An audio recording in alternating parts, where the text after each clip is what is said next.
vélodrome est encore bouillant ce soir. C'est toute la ville de Marseille qui est en éruption. Le peuple marseillais n'a rien perdu de sa ferveur.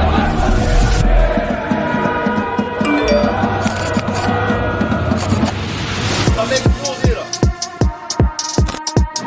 Ça peut aller très vite.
Bonjour.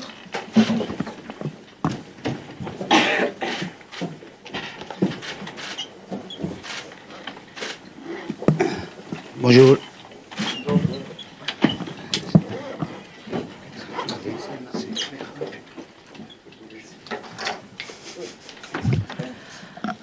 Bonjour à tous.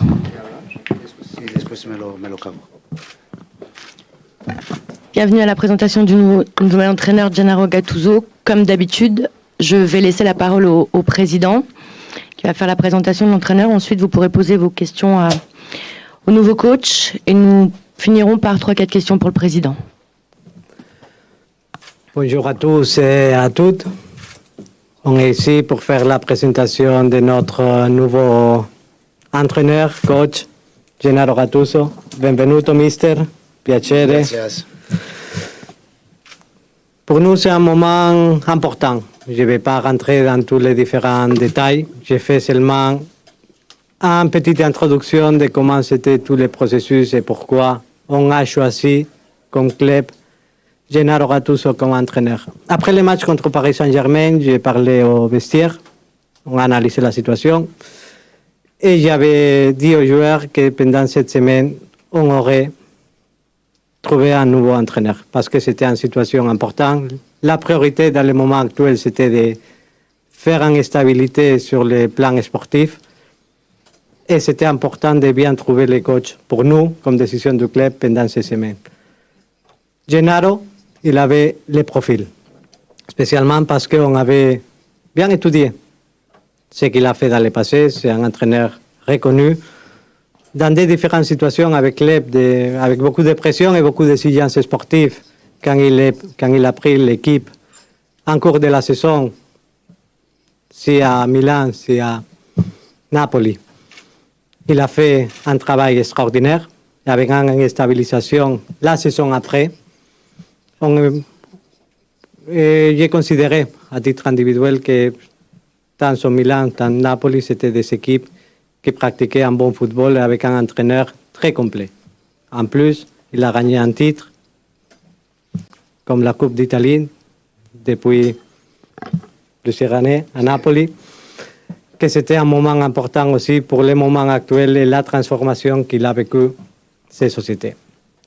Après, naturellement, dans les moments qu'on analyse les profils, j'ai parlé pendant des jours avec lui, beaucoup de conversations, beaucoup de réflexions, et il est passé d'être un profil intéressant à être l'homme de la situation. On a considéré, j'ai considéré que Gennaro c'était l'homme de la situation après les différentes conversations. Pourquoi? Beaucoup d'énergie, beaucoup d'envie de venir au club, beaucoup de personnalité, de charisme, un style de jeu avec beaucoup de très bonnes idées adaptées aux joueurs qu'on a maintenant dans notre effectif. On a beaucoup analysé l'équipe, on a une vision de l'effectif que c'est très similaire pendant toutes les conversations. Après la première heure de conversation, je n'ai pas eu aucun doute. Pour ça, il est aujourd'hui ici. E benvenuto. È tuo turno. Grazie mille Press, per le belle parole. Ok, merci. On va démarrer pour les questions au coach. Karim? Buonasera mister et benvenuto à Marsiglia. Première question, j'aimerais savoir déjà qu'est-ce qui vous a séduit dans le projet actuel de l'Olympique de Marseille et comment se sont passés vos premiers moments avec vos nouveaux joueurs? Sì, buongiorno mister, e la prima domanda, sapere un po' cosa l'ha attratto, cosa gli è piaciuto del progetto attuale del Marsiglia e anche come ha vissuto i primi momenti con i suoi giocatori. No, innanzitutto buon pomeriggio a tutti, chiedo perdono che non parlo francese, però sicuramente non adesso perché ho 3 partite in 10 giorni, quando passeranno queste 3 partite che giocheremo in 10 giorni mi metterò a studiare come ho fatto in spagnolo, come ho fatto in inglese e sicuramente vi prometterò che migliorerò questa. No, per me è stato facile perché ho parlato 5 ore durante i 2 giorni perché il Presidente era impegnato in questi 2 giorni, allora abbiamo splittato in 3-4 videochiamate e mi ha convinto perché al di là di un grande club, perché sono in un club che è l'unica squadra francese che ha vinto la Coppa dei Campioni, so che è un club che in questo momento ci sono delle difficoltà perché se no non stavo qua,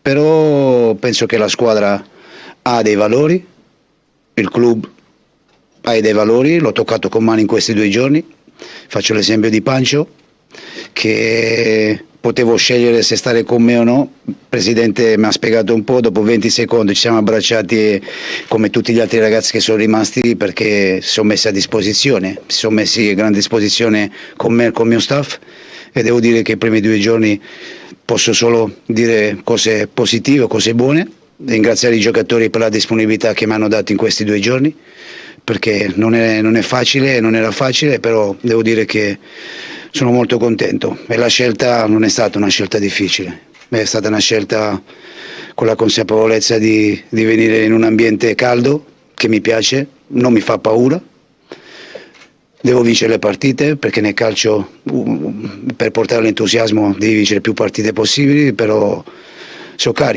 carico e sicuramente so che abbiamo un lavoro difficile e duro, però il lavoro duro e difficile non mi fa paura, non mi ha fatto paura da giocatore, neanche la mia storia negli ultimi anni dice che non ho paura di andare in piazze difficili.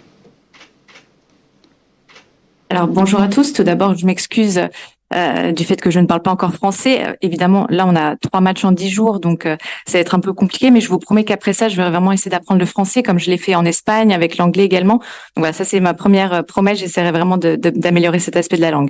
Et ensuite, ce choix pour moi était simple. On a eu des discussions pendant 5 heures au cours de 2 jours avec le président parce qu'il avait d'autres engagements ces derniers jours. Donc voilà, ça s'est fait en 2 appels différents, mais c'était vraiment quelque chose qui s'est fait tout de suite, un choix sûr. Moi, j'avais des convictions sur ce club. Déjà, tout d'abord, c'est un club qui est le seul club français qui a remporté la Ligue des Champions. Évidemment, c'est un club qui a des difficultés en ce moment, sinon je pense que je n'aurais pas été appelée. Mais je pense que c'est une équipe, un club avec des valeurs. Je l'ai vu, je peux vous donner un exemple même avec Pancho.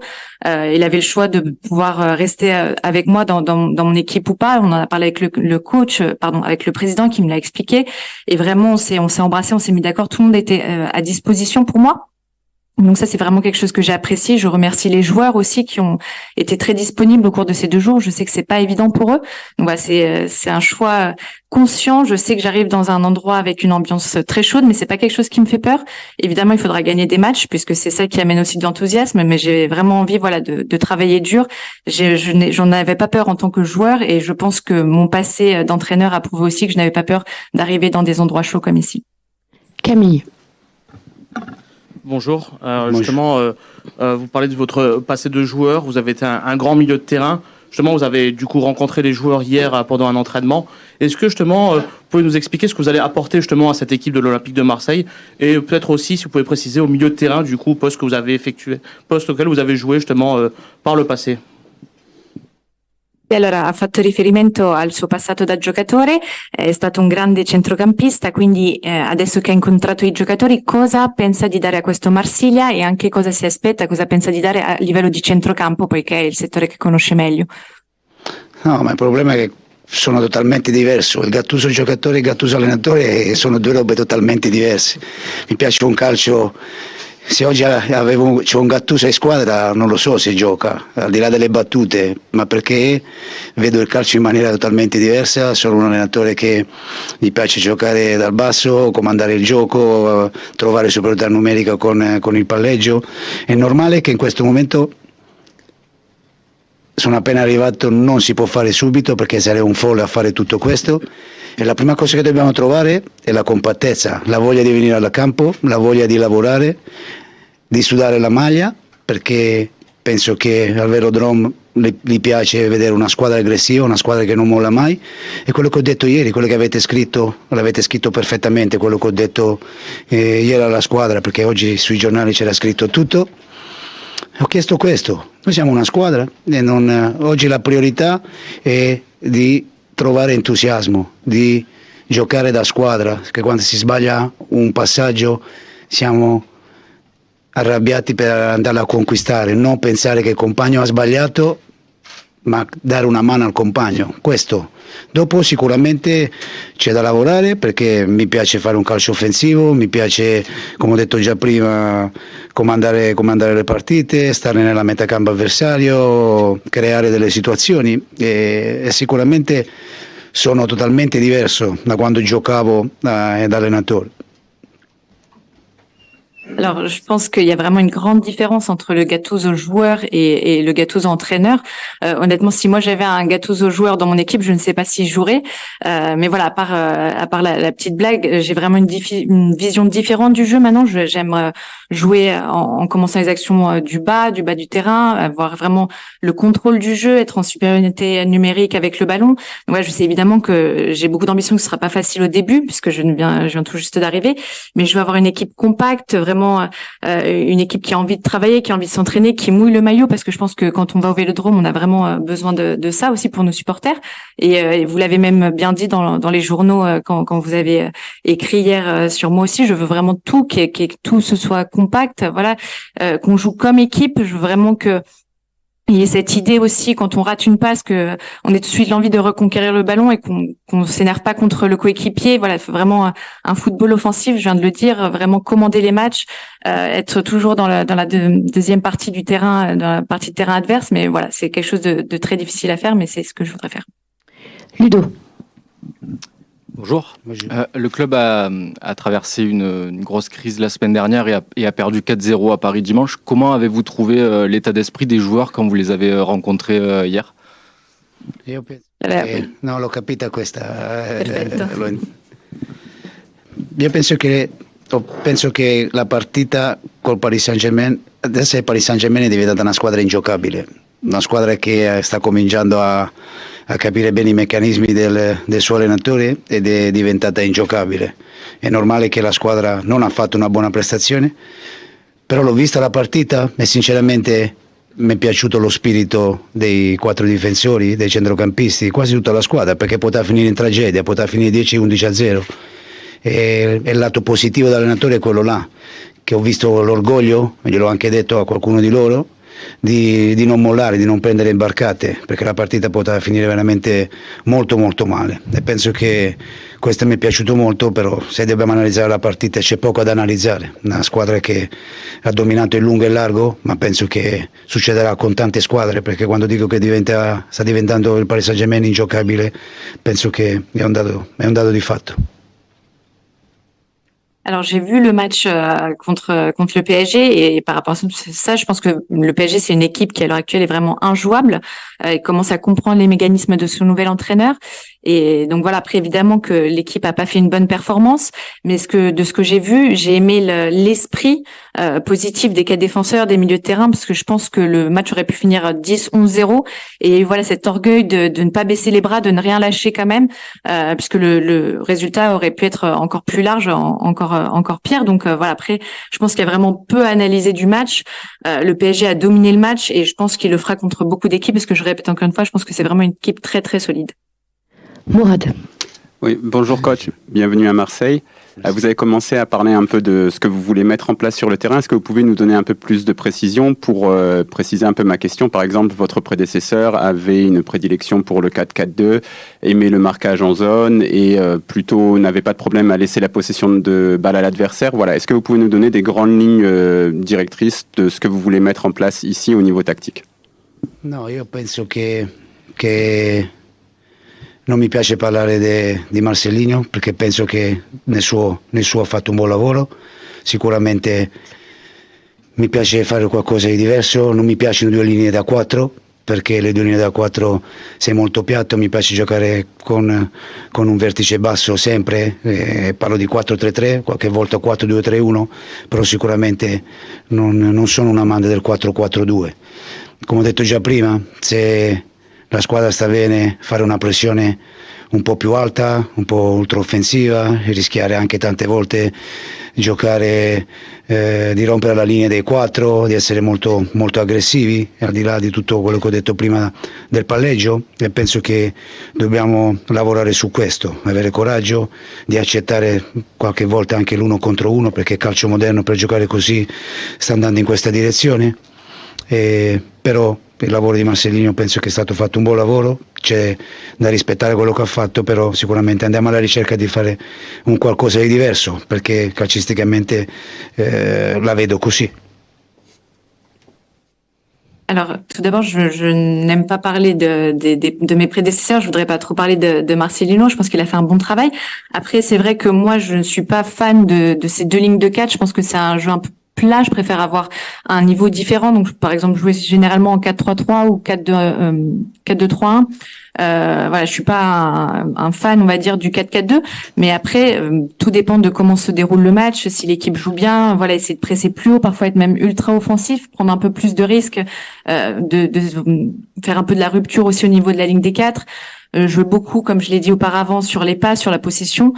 Parfois accepter les duels aussi en 1 contre 1. Je pense que c'est le football moderne qui le veut. Donc voilà, je pense que Marcelino a fait un bon travail. Il faut le respecter, mais moi j'ai une vision du jeu qui est différente quand même. Xavier. Bonjour coach, bienvenue. Justement, durant vos premiers mots, vous avez beaucoup parlé de labeur, de travail, de mouiller le maillot. Justement, est-ce que vous pouvez développer votre méthodologie de travail à l'entraînement? Est-ce que vous faites partie des entraîneurs qui estiment qu'on joue comme on s'entraîne, c'est-à-dire voilà avec beaucoup d'intensité à l'entraînement? Est-ce que vous déléguez à vos adjoints? Voilà, est-ce que vous pouvez expliquer en quelques mots votre façon de voir les choses? Merci. Io non l'ho intendito, vai. Va bene, no, ha parlato proprio di questa cosa del lavoro, il fatto di sudare la maglia, che ricerca questa voglia dei giocatori anche di allenarsi, quindi se ci può spiegare un po' la metodologia di lavoro, sia se preferisce o ha questa mentalità dell'allenarsi come poi si giocano le partite, se è qualcuno che solitamente si appoggia tanto anche sul suo staff tecnico, come funziona un po' questo lavoro.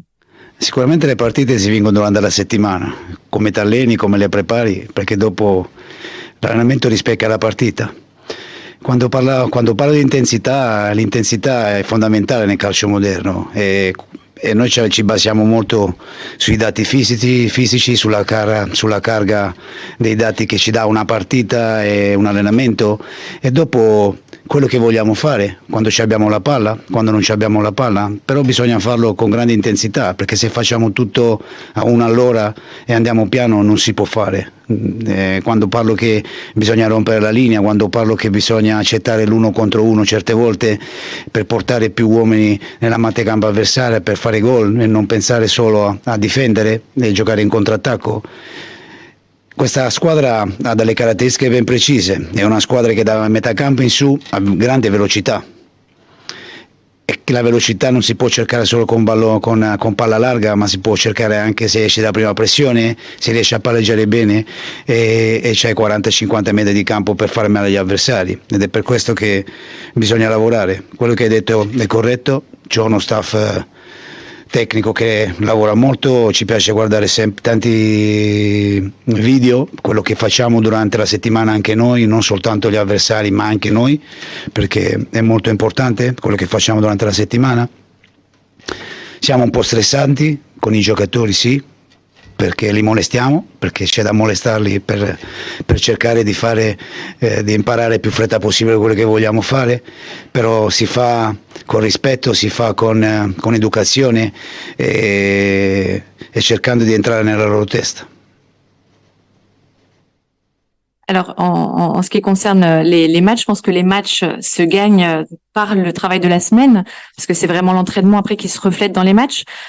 Donc voilà, moi c'est un peu ce que j'ai comme idée, cette intensité. Je pense que cette intensité est vraiment fondamentale. Donc à l'entraînement, on se base beaucoup sur les données physiques, sur la charge de travail, sur les charges aussi, les données statistiques qu'il y a pendant les matchs.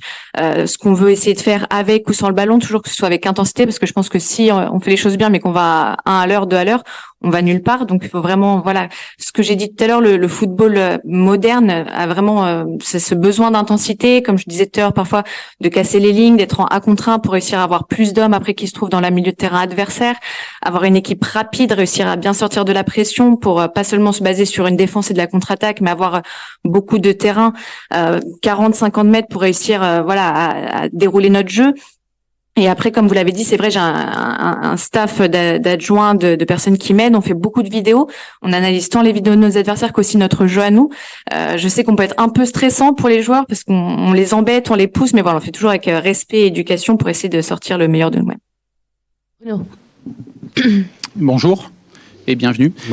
En tant que joueur, vous avez eu de grands entraîneurs. Est-ce qu'il y en a un particulièrement duquel vous vous inspirez, s'il vous plaît?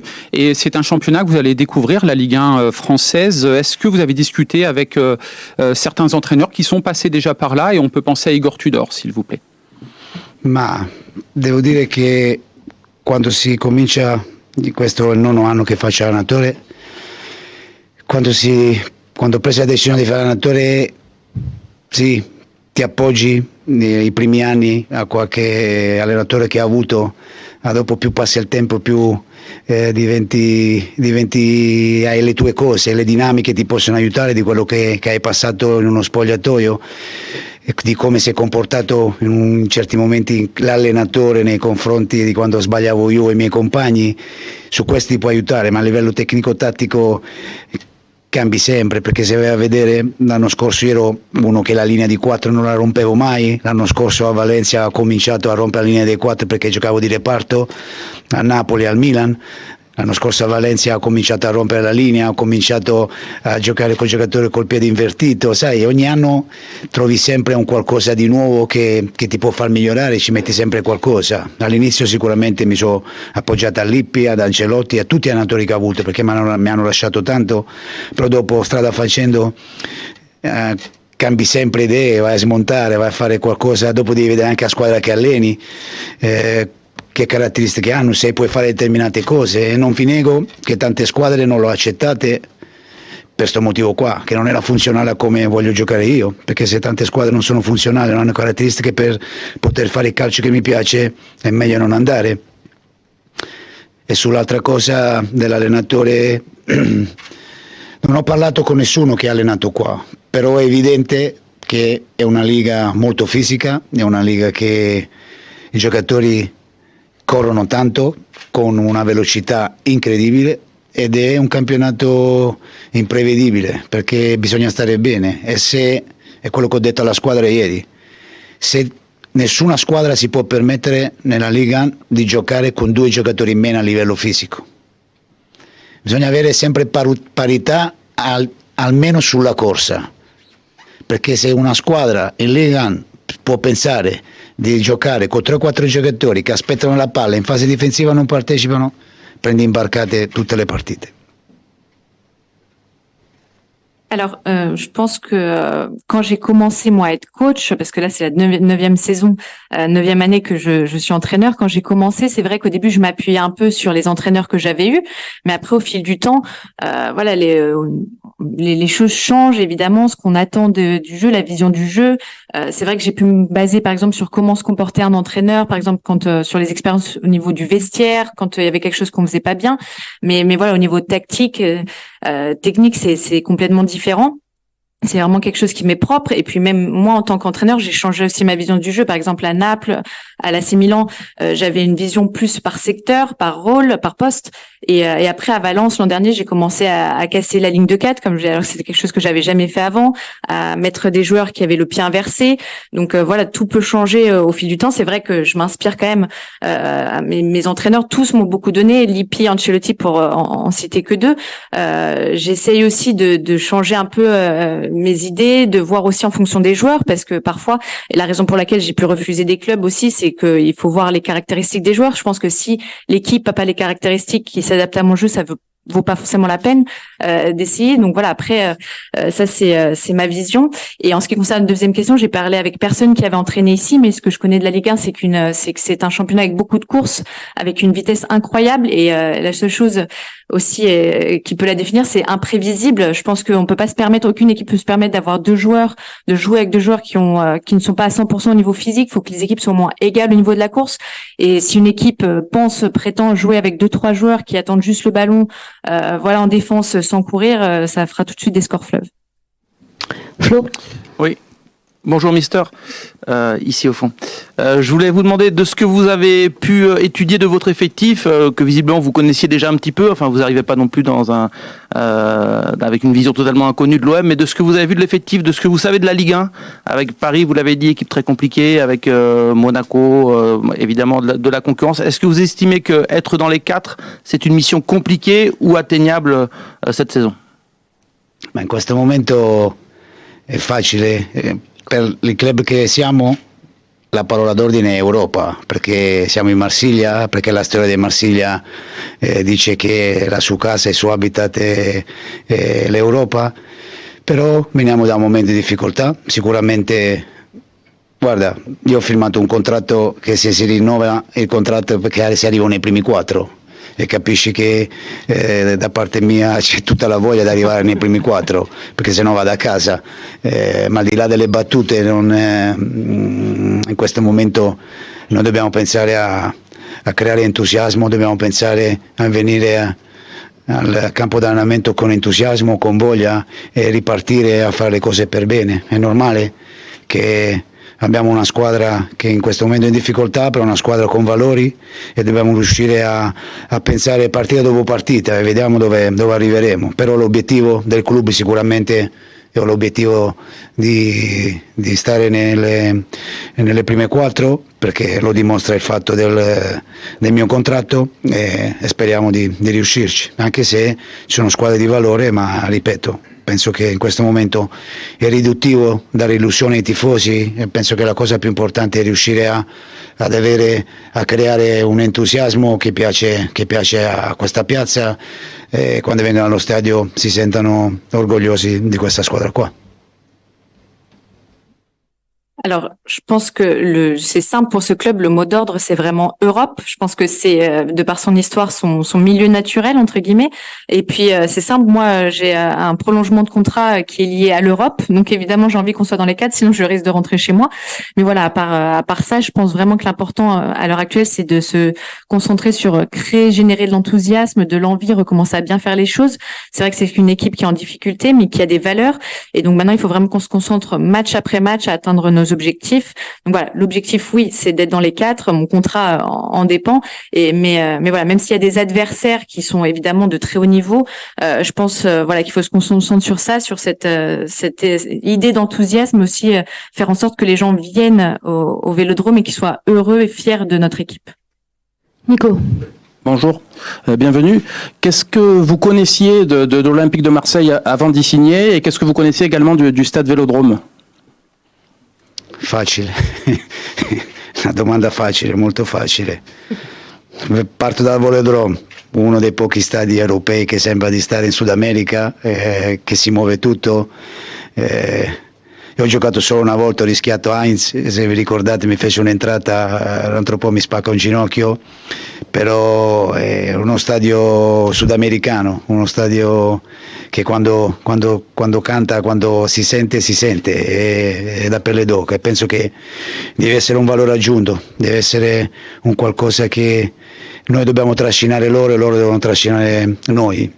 E del club ero ragazzino, Tappi presidente perché era ingenuo, era una grande squadra, Papin, Deschamps, grandi giocatori, la prima Coppa dei Campioni, dopo io tifavo Milan sì da bambino e per 2 o 3 anni c'è stata grande rivalità, grandi duelli, e ricordo una squadra con una tifoseria incredibile. E in questi anni da allenatore, perché già quest'estate, che dove il presidente è uno che ama parlare con tante persone, informarsi, ero già un po' anche vicino quest'estate, un po', dopo state fatte altre scelte, ma è una storia bella, è una storia che la prima cosa quando dici Marsiglia, dicono ci vogliono gli attributi per poter lavorare a Marsiglia, perché è un ambiente caldo, è un ambiente che la gente è molto passionale, chiede tanto, e questo mi piace, questo penso di Marsiglia. Ho vissuto Napoli un po' e penso che un po' si assomigliano le città, e penso che in questo momento, come ho detto, ci sono un po' di problemi, però speriamo con le prestazioni e con l'attaccamento alla maglia di poter riuscire a ricucire il rapporto e di creare di nuovo una belle atmosphère al Vélodrome. Alors, je pense que c'est une question simple que vous m'avez posée. En ce qui concerne le Vélodrome, je pense que c'est un des rares stades en Europe qui peut être comparé au stade d'Amérique du Sud. C'est vraiment une ambiance incroyable. Moi, j'y ai joué une fois. J'ai eu un petit accrochage avec Anne. J'ai cru que j'allais presque perdre mon genou. Donc voilà, c'est vraiment une atmosphère qui te donne la chair de poule. Ça tremble. Je pense que c'est vraiment une valeur ajoutée pour le club. Faut qu'on essaye tant eux avec nous que nous avec eux de se tirer vers le haut, de se pousser au maximum. Et après, en ce qui concerne le club, je me rappelle quand j'étais petit, Bernard Tapie qui était président. Ça a toujours été un club avec une grande histoire, de grands joueurs, Papé, Deschamps. Il y a toujours une très grande rivalité, de grands matchs. C'est aussi un club avec des supporters incroyables. Voilà, cet été, quand j'avais parlé un petit peu avec le président aime bien parler, appeler, s'informer. C'est vrai que cet été, on avait déjà un petit peu échangé. Voilà, et je sais que Marseille, l'OM a vraiment une belle histoire. On m'avait dit, et je sais que pour venir dans ce genre de club, il faut avoir les épaules larges parce qu'il y a beaucoup de pression. Il y a vraiment une ambiance folle. Mais moi, c'est quelque chose qui me plaît. J'avais entraîné à Naples, j'ai une expérience à Naples, et je pense que les villes se ressemblent un petit peu. Donc voilà, après, évidemment qu'il y a eu quelques petits soucis, qu'il y a quelques petits problèmes en ce moment, mais je pense que voilà, j'espère qu'on réussira à offrir de belles performances aux supporters. Gilles. Bonjour coach, au fond, bienvenue. Vous venez de parler de l'ambiance incroyable que vous connaissez au Vélodrome, mais est-ce que vous connaissez le contexte sulfureux qu'a décrit votre nouveau président il y a à peine quelques jours, avec déplorant des menaces à son encontre, déplorant un contre-système, un contre-pouvoir au sein même du club et des influences externes qui auraient notamment causé le départ de vos 3 prédécesseurs? Est-ce que vous connaissez ce contexte-là? Est-ce qu'il faut être passé par Palerme et Naples pour accepter ce défi? Qu'est-ce que vous pensez de cette situation? Non so se ha capito, quindi ha parlato della... Ho capito, però è meglio che me lo dici, che almeno non voglio sbagliare. Ok, così, perfetto. Quindi ha parlato dell'atmosfera, diciamo dell'ambiente molto caldo, ma volevo capire se era anche al corrente del contesto focoso un po' che c'è stato in queste settimane, anche di cui ha parlato il suo presidente, facendo riferimento a minacce, a contropotere all'interno della società, influenze esterne che sono state probabilmente quelle a spingere via, o si dice perlomeno così, gli ultimi 3 allenatori prima di lei, quindi se pensa che sia necessario aver allenato sia a Palermo che a Napoli anche per poter accettare un incarico come questo. L'ho vissuto le contestazioni in prima persona, quando le cose vanno male l'ho vissute, mi è successo, e in questo momento si sta male, ti vengono tanti pensieri negativi, però la prima cosa che ho parlato col Presidente, la prima cosa che ho detto al Presidente, i problemi che c'erano stati, come li possiamo risolvere, come si risolvono. Dopo la verità è una sola. Io in questo momento la parola che gli ho detto, se si ricorda, prima ero uno schiaffo, starò zitto e perché vale la pena poter venire a lavorare a Marsiglia. Questa è la battuta che gli ho fatto. Dopo è normale, è una situazione difficile, non facile, ma ne ho parlato, l'ho contemplata e la prima cosa che ho detto: come facciamo nelle prime difficoltà a uscirne fuori? Solo col lavoro. Io ho solo la speranza che il lumino deve rimanere sempre acceso e riuscire a vincere partite, perché questo è il dato di fatto ed è la realtà. Però ne ero consapevole, lo so che è difficile, come in tutte le altre piazze molto calde, perché è così, e mi è capitato, è l'unica roba, di continuare, di non focalizzarmi solo sulla contestazione che ho subito io, che ti sto parlando che ho subito io, e di guardare avanti e di dare il massimo.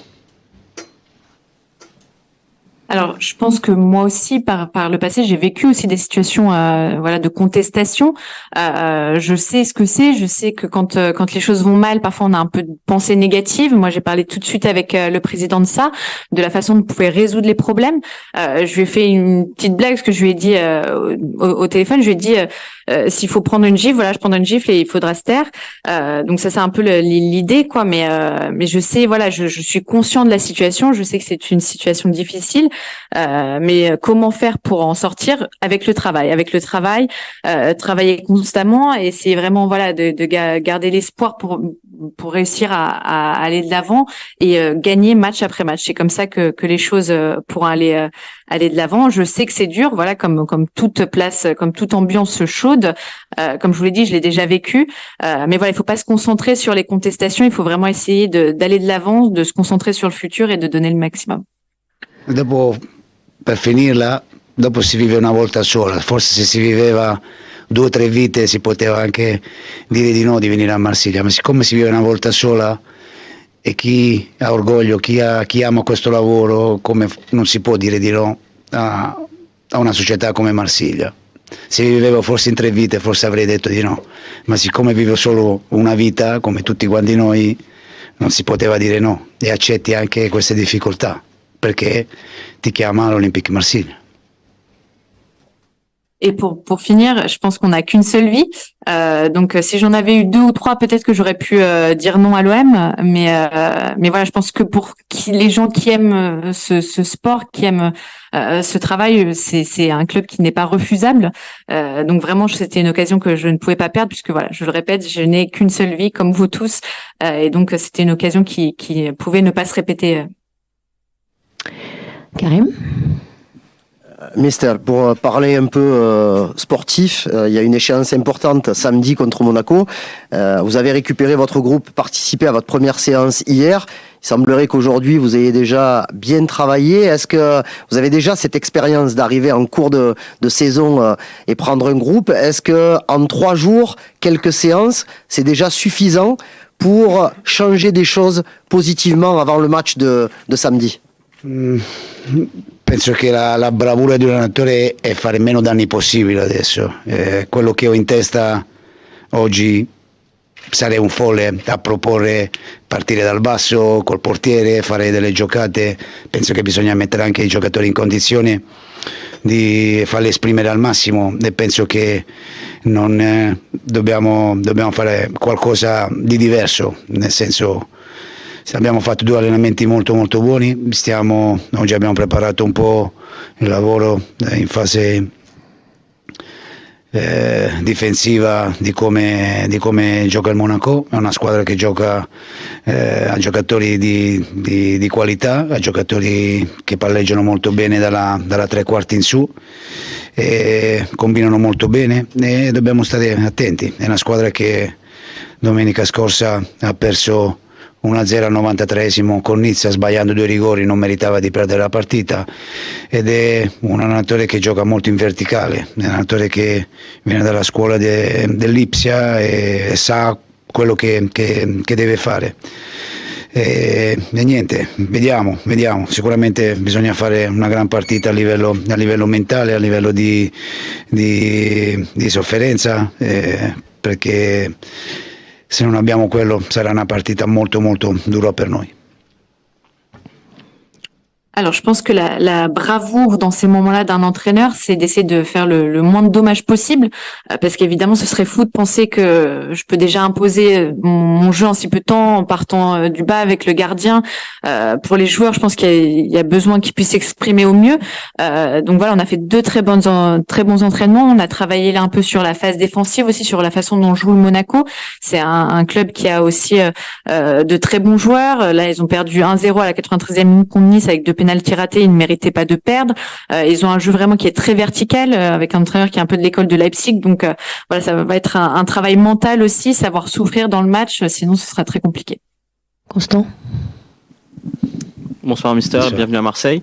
En tant que joueur, vous aviez un caractère fort, en tant qu'entraîneur aussi, même si j'imagine qu'avec l'âge et l'expérience, ça s'apaise un petit peu. Est-ce que vous pouvez nous dire quel genre de coach vous êtes sur le bord du terrain et comment vous vivez vos matchs? Guarda, dalla mia carriera penso che non tanti parlano in maniera specifica e corretta. Parecchi addetti ai lavori, parecchi tifosi hanno ancora il Gattuso in testa giocatore. Pensano che io sono aggressivo come ero da giocatore. Io sono aggressivo quando lavoro in campo. Dopo io sono un allenatore che ascolta molto i miei giocatori. Non ho avuto pochi problemi nella mia carriera da quando alleno con giocatori. Mi piace parlare in faccia. Non mi considero un duro, non mi considero uno che ha la frusta, anzi sono uno molto aperto. Dopo è normale. Dopo il giocatore deve far parlare il rettangolo verde, deve allenarsi in una certa maniera, deve dimostrare in campo. Però io ho un rapporto veramente molto aperto e poche volte ho litigato, ho avuto contrasti con i miei giocatori, perché dico quello che penso. Quando i giocatori dopo ti capiscono e capiscono che sei uno vero, che non racconti bugie, questa è la mia storia, come il fatto di tanti che pensano che non mi piace giocare perché pensano che sono giocatore. Sono diverso, vado alla ricerca di tante altre cose. Dopo ho avuto la possibilità di allenare a Valencia 6 mesi, al Milan, a Napoli, e le squadre hanno sempre espresso un buon gioco. Dopo che devo migliorare a livello caratteriale, non con i giocatori ma con i dirigenti, quello sì, là che devo migliorare. Non con i giocatori, perché il problema più grande della mia carriera è sempre stato un po' il rapporto con i miei dirigenti, non con i calciatori. E penso che questo è uno step che io devo migliorare se voglio fare questo mestiere ancora per tanti anni. Alors, au niveau de mon caractère, je pense que c'est vrai que si on regarde un peu sur ma carrière, il y a peu de gens qui travaillaient dans le foot qui parlaient forcément très bien de moi, qui faisaient beaucoup d'éloges, parce qu'ils ont encore l'idée du Gattuso joueur, qui est vrai, c'est vrai, j'étais un joueur agressif, mais je suis agressif quand je suis sur le terrain. Après, quand on est en dehors du terrain, j'écoute beaucoup mes joueurs. Je pense que j'ai vraiment très peu de soucis avec des joueurs. Je suis quelqu'un qui dit les choses en face. Je suis pas un prof avec le bâton qui va toujours être derrière vous. Donc voilà, moi j'essaie toujours de parler avec les joueurs, d'être transparent. Je pense qu'aussi c'est quelque chose que les joueurs apprécient quand ils voient que ce qu'on leur dit c'est pas des mensonges, qu'on dit la vérité, que voilà, on a un rapport ouvert. Donc c'est vrai, je dis ce que je pense. Mais je pense qu'être honnête, au final, ça plaît. On a vu, j'ai fait 6 mois à Valence, j'étais à Naples, à Milan, à l'AC Milan, on a toujours proposé un bon jeu. Donc, au niveau de mon caractère, je pense que la chose sur laquelle je dois encore m'améliorer, c'est mon rapport avec les dirigeants. C'est vrai que c'est quelque chose sur lequel parfois j'ai un peu du mal au niveau du caractère, mais jamais avec les joueurs. Merci. Allez, on va passer aux 3-4 questions pour le président sur la nomination du coach. Karim. Bonjour Président. J'ai une question un peu détournée. Gennaro Gattuso a parlé de discussions déjà cet été avec vous, là, intense ces derniers jours. Je voudrais savoir si Javier Ribalta a participé à ces discussions, puisque dans les différents cas de transferts ou de discussions qui venaient avec des gens d'Italie. Il était régulièrement très impliqué. Est-ce que Javier Ribalta a fait partie de ces discussions et qu'en est-il de sa position aujourd'hui? Bonjour. Bon, merci coach pour me prévenir de ce que nous attendent.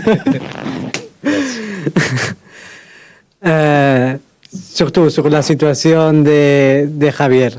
Javier, on a beaucoup discuté pendant les dernières semaines sur le plan humain, mais naturellement, une des choses dans le moment que j'ai pris la décision de rester comme président de l'OM, je l'ai pris sur un plan comme président de l'Olympique de Marseille pour le respect de l'institution. Dans ce moment, la priorité, naturellement, c'est la recherche d'un nouveau coach dans les circonstances actuelles. Il m'a conseillé sur la décision. On a beaucoup discuté pendant les derniers jours. Toutes les conversations avec Gennaro, on les a eues en tête-à-tête. Sur sa situation et même sur les autres membres du directoire, parce que c'est en question et en situation qu'on a subi 4 personnes en même temps, je vous dis la vérité. J'ai pris la décision pour un acte de respecter l'institution, les rôles et toute l'implication dès le moment que j'ai accepté d'être le président de ce club. Un président a une responsabilité. Des gens qui travaillent dans le football ont des autres responsabilités et c'est ça que j'ai expliqué à tous mes collaborateurs, spécialement pour des motifs. Chacun doit se regarder à son intérieur et penser le bien pour les familles et la situation qu'ils ont vécue. Ma situation, c'est et avec tout le respect pour tout le monde, les situations du reste des gens. Spécialement parce que ma responsabilité aussi comme président de ce club, c'est que tout le monde qui travaille à l'intérieur de ce club, des premiers salariés jusqu'à les derniers joueurs, jusqu'à l'entraîneur, jusqu'à les dirigeants, tout le monde doit se sentir en pleine confiance et en sécurité et que ce type de situation ne se reproduise pas. On parlera la prochaine semaine, tous les membres du directoire ensemble, et on prendra des décisions. Flo. Oui, Pablo, bonjour. Bon, c'est délicat de poser cette question parce qu'on est là pour présenter Gennaro Gattuso, mais vous n'avez pas encore pris la parole sur Marcelino. Est-ce que ça a été dur pour vous personnellement et professionnellement de le voir partir? Et pourquoi a-t-il pris cette décision véritablement? Est-ce qu'il est parti en démissionnant? Est-ce que c'est lié à la réunion qui a été trop tendue pour lui? Voilà. Pourquoi cette décision et comment vous l'avez vécue, s'il vous plaît? Bonjour. Je tiens à remercier, je l'ai dit dans de différentes occasions, le travail qu'il a développé à l'intérieur de l'Olympique de Marseille. Si on est ici, je peux faire en confidence, parce que c'est une phrase qu'on se dit pendant les conversations. Ce n'est pas, je l'ai parlé, Gennaro et moi, ce n'est pas pour une situation sportive normale. C'est pour une circonstance que je considère inadmissible dans le football, qu'on doit travailler pour changer et que ça ne se reproduise pas. C'est en conséquence de ce type de situation que je particulièrement considère inadmissible. Dans ce moment, qu'est-ce qui s'est passé? J'ai parlé tout de suite de ce qui s'est passé avec Marcelino. Il a pris la décision, spécialement parce que travailler dans une ambiance où la menace peut arriver, où la menace se produit, se peut reproduire, c'est très difficile et aucun entraîneur, je crois, et aucun dirigeant peut travailler dans des circonstances comme ça. Mon engagement maintenant, c'est à faire changer les choses et que ce type de situation qu'on a vécu dans cette salle, ça ne se reproduise pas. Mais sincèrement, j'aimerais bien parler des sportifs et recevoir des questions de sportifs. Il y a beaucoup de travail à faire. On le fera. C'est un compromis que j'ai pris avec Gennaro depuis les premiers jours, parce qu'on doit construire un Olympique de Marseille qui fonctionne comme un club de football normal. Maintenant, c'est le temps de parler des sportifs et c'est la chose la plus importante. Alors Bruno. Question de sportif. Oui, Pablo, bonjour. Du coup, deux petites questions en une, mais ça rejoint le sportif. Vous avez été mis sous pression également par les supporters. Voilà, vous avez annoncé officiellement que vous restiez président. Est-ce qu'avec Gattuso, vous avez l'impression de jouer un peu votre dernière carte aussi voilà, vous personnellement. Et puis, est-ce que vous allez vouloir rediscuter avec les supporters? Ça, c'est important pour que sur le plan sportif, ce soit de nouveau un peu calme aussi et qu'il y ait une certaine sérénité autour du club. Je cherche à parler des sportifs, naturellement, quel que soit les dirigeants, est soumis à des résultats. Si je me regarde dans les yeux, je ne crois pas, et c'est pas arrogant, qu'on a fait de très mauvais résultats les 2 dernières saisons. Je ne sais pas, dans une ambiance de football, parler des derniers quarts, et je tiens pour le travail que toutes mes équipes de collaborateurs ils ont fait pendant les dernières années. C'est le terrain toujours à parler. Et je ne suis pas ici sous la pression, je me sens avec la pression, tout le contraire. J'ai la confiance avec Gennaro, j'ai la confiance que ce qu'il va proposer, c'est la bonne chose, c'est l'homme de la situation, c'est une situation dans laquelle il a très bien analysé l'équipe, il a bien analysé toutes les différentes solutions. Je suis resté impressionné pour le niveau de connaissances qu'il avait de notre effectif et des solutions potentielles. Tout ce que c'est extra sportif, je préfère pas parler dans ce moment, seulement dire que ce qu'on doit faire, c'est appeler à l'unité et travailler tout le monde dans la même direction. C'est qu'on demande depuis les premiers jours, parce que si tout le monde dans un club de football va dans la même direction, c'est plus facile aux professionnels de travailler. Constant. Allez. Bonjour Président. C'est 2 petites questions sur le sportif cette fois. On dépeint souvent Gennaro Gattuso comme un peu un pompier de service, c'est-à-dire qu'il vient éteindre les feux dans les clubs. C'est arrivé à Naples, c'est arrivé à Milan, il me semble. Première question, est-ce que vous trouvez ça un peu dur? Parce que vous l'avez dit, vous avez déjà parlé avec lui, vous avez analysé ce qu'il pouvait apporter. Et la seconde question qui arrive, c'est justement, selon vous, qu'est-ce qu'il va apporter au-delà du tempérament dont l'équipe a besoin? Le surplus d'âme dont l'équipe a besoin? Je crois que c'est dur pour commenter la carrière de Gennaro, ce type de commentaire, spécialement pour une question. Et je tiens un peu à faire de l'histoire. Il a pris des clubs en Italie dans une situation compliquée. Je parle des troisième dernière expérience. Des 2 fois qu'il est entré pendant la saison, il a amélioré les résultats. La dernière saison dans tous les 2 clubs, il a eu des résultats et de très bons football et avec un procès de stabilisation dans les clubs, et le club a amélioré. Et le club s'est développé. En tant que dans les 2 dernières expériences, tous les 2 clubs, ils ont fini à gagner le championnat après le travail qu'il a réalisé pour chercher de mettre dans la bonne voie les différentes équipes. Ça, c'est la réalité. À Valence, à dire la vérité, je connais ce club par cœur parce que j'ai travaillé pendant 2 saisons. Le travail qu'il a réalisé dans un premier moment, pour moi, c'était une des équipes en Espagne qui jouait mieux au football. Et ce que j'avais apprécié beaucoup, c'est comment il savait adapter à des supporters exigeants comme celle de Mestalla, avec un type de football qui collait dans un premier moment à ce que les supporters de Valence attendaient. Après, je connais par cœur ce club et je connais les difficultés dans le moment actuel de travailler à Valence. On a perdu ne moins de 30 secondes à parler de la situation de Valence.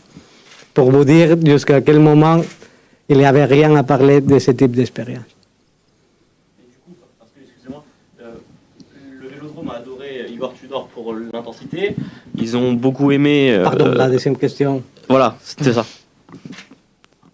Ce qu'il peut apporter pour moi, et je cherche d'être bien sincère dans la réflexion, non?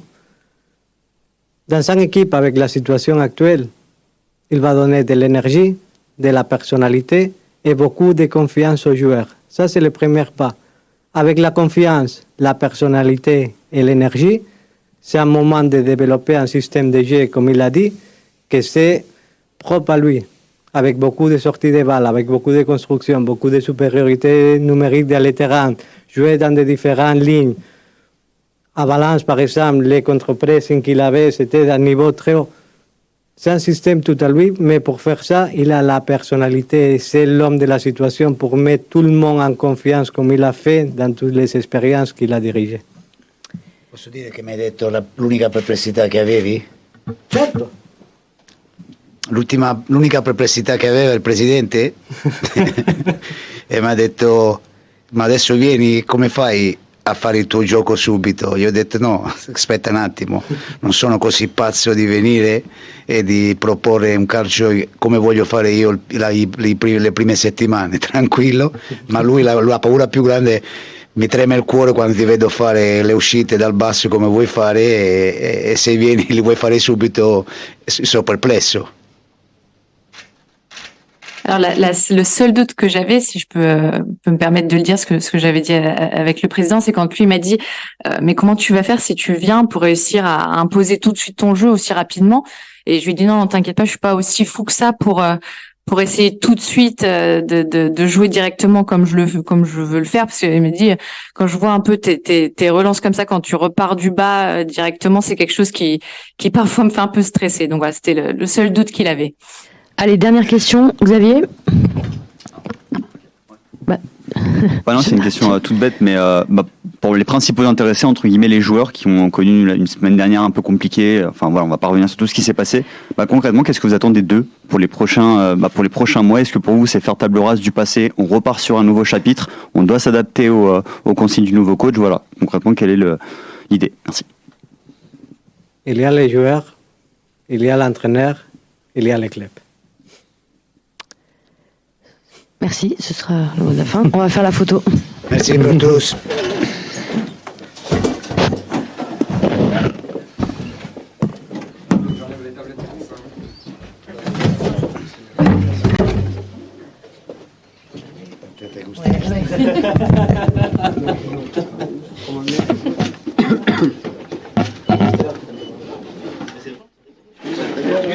Ah si. On va faire chacun les photographes. C'est bon pour les photographes, s'il vous plaît? Merci. On va laisser travailler les caméramans 2 secondes. Merci beaucoup. S'il vous plaît, les gars. S'il vous plaît, s'il vous plaît, vous baissez. Merci.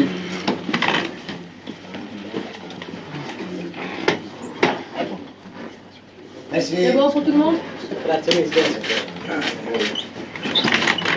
Au revoir. Au revoir. Allez,